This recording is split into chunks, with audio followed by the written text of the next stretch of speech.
It's aggressive, it's seriously powerful. It's a massive technological milestone. I mean, they're not just calling it another EV. No, they're making a huge claim.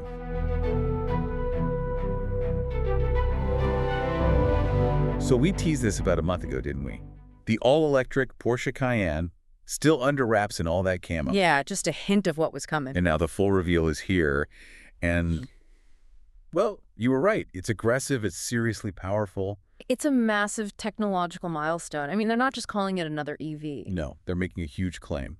The most powerful production Porsche of all time, period. And that's really the core of our deep dive today. How did they manage to pack that, that core sports car DNA into a fully electric SUV? Right. We're looking at two models to start, but the one we have to focus on is the Cayenne Turbo Electric. Okay, so let's get into the numbers because they are wild. They're almost hard to believe. You're looking at up to 850 kilowatts. That's 1,156 PS. And a 0 to 100 kilometer per hour time of just 2.5 seconds. In an SUV, it's just staggering. It really is. And the torque is up to 1,500 Newton meters with launch control. That's just instant, brutal force. Exactly. So the big question is, how do you manage that? What kind of motorsport tech did they need to pull in to make sure that power is continuous and not just a quick burst? Good question. Well, they definitely tapped into their racing heritage. One of the key things is direct oil cooling for the electric motor on the rear axle.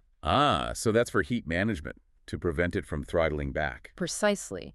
It ensures you can get that high output over and over again. And then there's the push-to-pass function. Okay, tell me about that. It gives you an extra 130 kilowatts, so about 176 horsepower for 10 seconds, just a button press for, a critical overtake. And it's not just about speed. The efficiency side of this is just as impressive. I saw a note about the energy recuperation. Oh, yeah. This is really interesting. They've engineered it to have Formula E levels of recuperation. What does that mean in practical terms, up to 600 kilowatts? It means the electric motors handle almost all of the braking. We're talking something like 97% of everyday stopping. So the big friction brakes, the ones you see, are basically just for emergencies. Essentially, yeah. It's all about maximizing that energy return to the battery. Which brings us to the battery itself. All this power needs a serious power source. It's a new 113 kilowatt-hour battery, right? It is, and the crucial piece of the puzzle here is the 800-volt architecture. That's the enabler for everything, isn't it? The performance and the charging. Exactly, and it gives the base model a really strong combined WLTP range, up to 642 kilometers. And for just day-to-day living, they added something that's a real first for them. They did. It's the first Porsche you can get with optional inductive charging. So you just park over a plate in your garage. You just park, no plugging in. Yeah. It charges at up to 11 kilowatts automatically. It removes that one last bit of friction from daily EV life. So you have this immense power. The charging is unbelievably fast. A recipe for a straight-line missile. Right.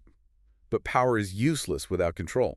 How on earth did they make this huge SUV feel like a Porsche when you're attacking a corner? That was clearly a massive focus. The standard adaptive air suspension is already very good, but the flagship gets the option for Porsche Active Ride.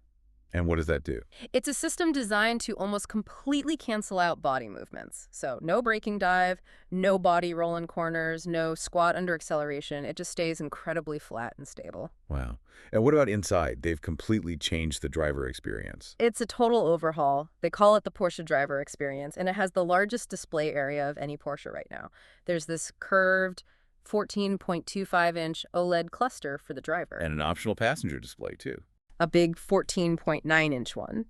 But they've also improved the practical stuff. The whole car is 55 millimeters longer with a much longer wheelbase, so you get actual legroom in the back. And little comfort things like those mood modes and even heated armrests. Right, and heated door panels, all those premium touches. So zooming out, what does this all mean for Porsche's strategy?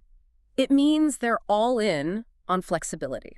They want to offer you, the customer, a choice in every single segment, whether it's EV, plug-in hybrid, or combustion. They'll have a high-performance option ready for you even beyond 2030. Exactly. So it leaves us with a final thought, really, for you to mull over. When you look at everything we've just talked about, the insane horsepower, the hyper-fast charging, the chassis tech, has Porsche just set a completely new benchmark? Is this now the level of performance and technology a luxury SUV has to deliver to even be in the conversation in this new electric era?